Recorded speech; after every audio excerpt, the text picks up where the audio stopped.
sen bıraktığım yerde. Gözlerime inanamıyorum Allah'ım, gerçek mi bu? Dağ gibi bir gurur, dimdik mağrur, heybeti kalıbı meşhur. Şaka gibi bir durumdur da alışamadım, rüya mı bu?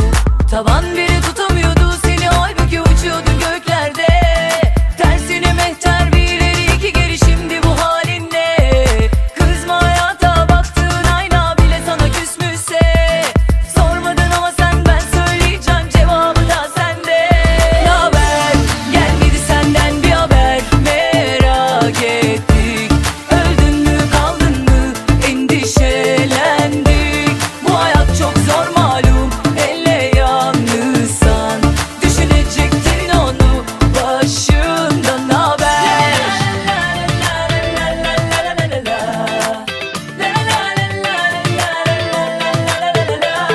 Tavan beni tutamıyordu, tavan beni